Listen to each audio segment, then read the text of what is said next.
ఢిల్లీ హైకోర్టుకు బాంబు బెదిరింపు మెయిల్ కలకలం సృష్టిస్తుంది. బాంబు పెట్టినట్లు దుండగుల నుంచి ఈమెయిల్ వచ్చింది. దీంతో న్యాయస్థాన ప్రాంగణం నుంచి జడ్జీలు, లాయర్లు బయటకు వెళ్లిపోయారు. కోర్టు కార్యకలాపాలు ఆగిపోయాయి. రంగంలోకి దిగిన బాంబు స్క్వాడ్ తనిఖీలు చేపట్టింది.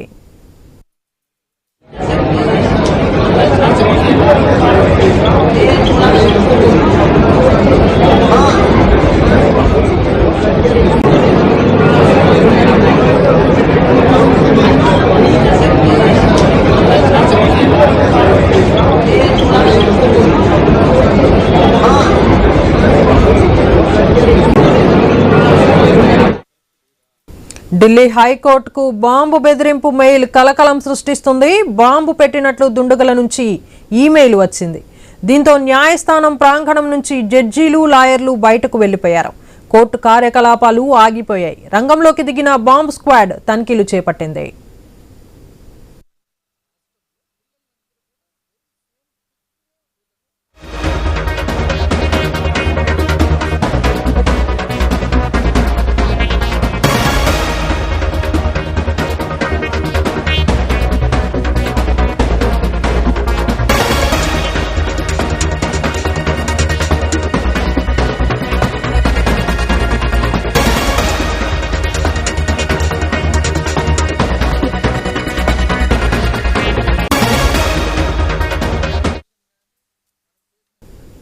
ఉగ్రకుట్ర భగ్నం కేసులో కీలక విషయాలు వెలుగులోకి వస్తున్నాయి. దేశంలో భారీ పేలుళ్లకు ముందుగానే ప్లాన్లు వేసుకున్నట్లు పోలీసులు తెలిపారు. కొంతమంది నేతలను టార్గెట్ గా చేసుకుని ఆత్మాహుతి దాడులకు సిద్ధమయ్యారు. అందుకోసం జాకెట్లు, బాంబులు రెడీ చేసుకున్నారు. అంతేకాకుండా దాదాపు 40 మంది క్రియాశీల ఉగ్ర సభ్యులు ఎప్పటికీ టచ్ లో ఉన్నారు. వారి మధ్య చర్చలకు సంబంధించిన విషయాలను బయటపడకుండా సిగ్నల్, ఇతర చాటింగ్ యాప్లను ఉపయోగిస్తున్నట్లు అధికారులు చెప్పారు. వీరంతా కెమికల్ వెపన్స్ తయారీ చేయటంలో దిట్ట. ప్రజల మధ్యలోనే ఉంటూ ఆయుధాలను, బాంబులను ఉగ్రముఠాకు సరఫరా చేస్తున్నారు. యువత ఉగ్రవాదం వైపు మళ్లేలా మతతత్వ ప్రసంగాలతో వారిని రెచ్చగొడుతున్నారని అధికారులు పేర్కొన్నారు. ఐసీ స్లీపర్ సెల్ విభాగంతో వీరికి సంబంధాలు ఉన్నట్లుగా గుర్తించామన్నారు అధికారులు. ఉగ్రవాదుల నుంచి పెద్ద మొత్తంలో ఐఈడీ బాంబులు తయారీకి వాడే ముడి పదార్థాలు, పలు రకాల పరికరాలు, పిస్టల్స్, ల్యాప్టాప్లు, మాస్కులు, సెల్ ఫోన్లు, నగదు, హైడ్రోక్లోరిన్, నైట్రిన్ ఆమ్లాలు, సల్ఫర్ పౌడర్, వైర్లు స్వాధీనం చేసుకున్నట్లు తెలిపారు.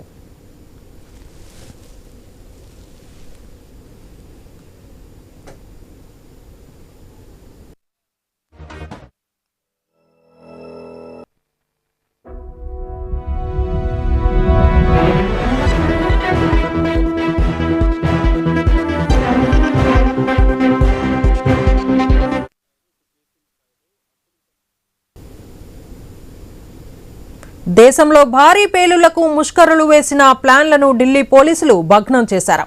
ఉగ్రముఠాతో సంబంధం ఉన్న 5 ముష్కర్లను అరెస్ట్ చేశారు. నిజామాబాద్ జిల్లా బోధన్లో హుజేఫా యామన్ను పట్టుకున్నారు పోలీసులు. ప్రధాన సూత్రధారిగా భావిస్తున్న డానిష్ ను రాంచీలో పట్టుకున్నారు. ఢిల్లీలో ముంబైకి చెందిన అఫ్తాబ్, సూఫియాలను అదుపులోకి తీసుకున్నారు. మధ్యప్రదేశ్లో కామ్రాన్ ఖురేషిని అరెస్ట్ చేశారు పోలీసులు.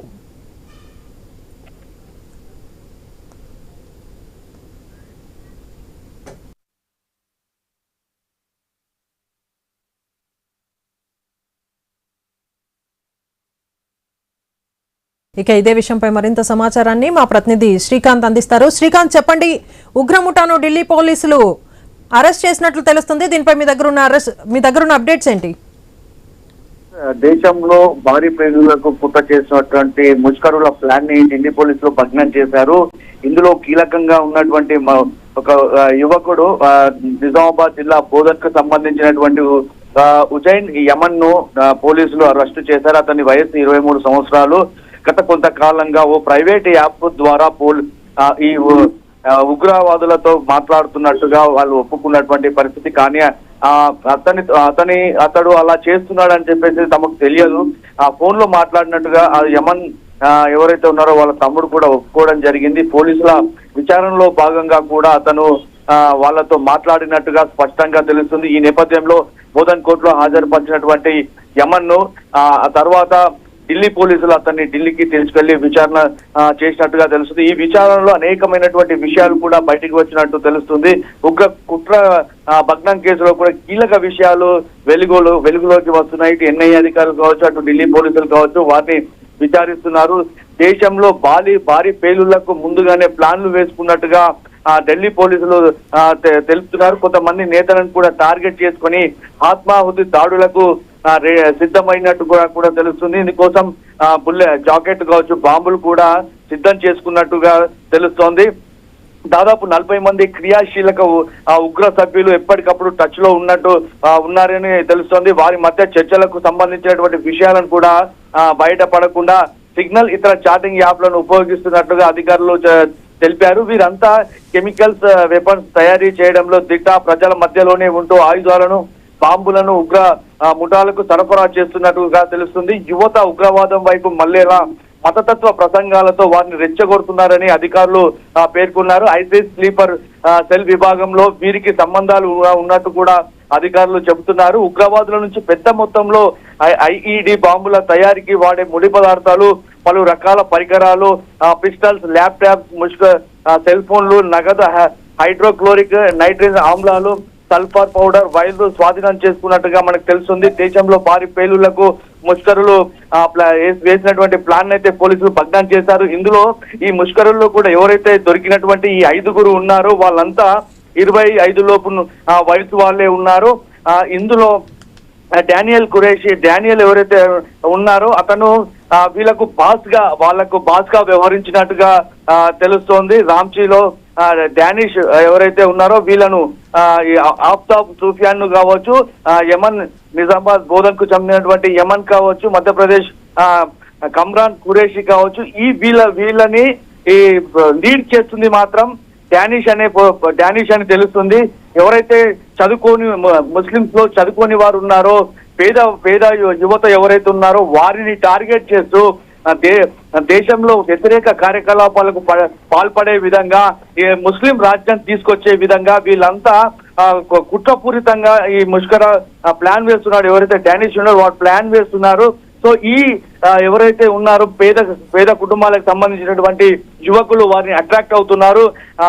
ఇప్పుడు ఇక్కడ నిజామాబాద్ లో మెడికల్ స్టూడెంట్ అయినటువంటి ఎవరైతే యమన్ ఉన్నాడో అతను ఇంకా ఎంతమందిని ప్రేరేపితం చేశారు, ఇంకా అతనికి సంబంధించినటువంటి సహచరులు ఎవరు ఉన్నారు, ఈ ఉగ్రమూకలకు సంబంధించి వాళ్ళు ఇంకెవరినైనా ప్రభావితం చేస్తున్నారా, ఇలాంటి అంశాలపైన కూడా విచారణలో ఇంకా తేలేటువంటి అవకాశం ఉంది. యమన్ను బోధన్ పట్టణానికి సంబంధించినటువంటి యమన్ను ఢిల్లీ పోలీసులు పూర్తి స్థాయిలో విచారిస్తున్నారు. ఇంకా అనేకమైనటువంటి విషయాలు కావచ్చు, అంశాలు కావచ్చు బయటకు వెలుగులోకి వచ్చే అవకాశం ఉంది. గత 30 ఏళ్లుగా నిజామాబాద్ జిల్లా కావచ్చు, నిజామాబాద్ జిల్లాలోని కొన్ని ప్రాంతాలు, ఇటు ఆర్మూర్, ఎడపల్లి, బోధన్, నీలా, ఇలాంటి ప్రాంతాల్లో కూడా ఉగ్రమూకలకు సంబంధించినటువంటి చాడలు కూడా ఉన్నాయి. అజంగోరి ఎవరైతే అజంగోరిని ఎన్కౌంటర్ చేశారో ఆ తర్వాత కూడా ముష్కర్లకు సంబంధించినటువంటి ఆనవాళ్లు ఇక్కడ ఉన్నట్లుగా గుర్తించారు. గత సెప్టెంబర్ లో కూడా 3 ఏళ్ల క్రితం, అంటే 2022 సెప్టెంబర్ లో కూడా PFI కి సంబంధించినటువంటి సంస్థ శిక్షణ కూడా పొందినటువంటి ఉన్నారు. సో ఇప్పటికైనా నిజామాబాద్ జిల్లాలో కొన్ని ప్రాంతాలు, అలాగే బోధన్ ఇలాంటి ప్రాంతాల్లో ఎప్పటికప్పుడు కాటన్ సర్చ్ నిర్వహించాలి, పోలీసులు అప్రమత్తంగా ఉండాలి. ఈ ఉగ్రవాదకు సంబంధించినటువంటి ఏ చిన్న స్మెల్ వచ్చినా దీన్ని చూడాల్సినటువంటి అవసరం ఉందని చెప్పేసి జిల్లా వాసులు అయితే కోరుతున్నారు. Right Srikanth, thank you.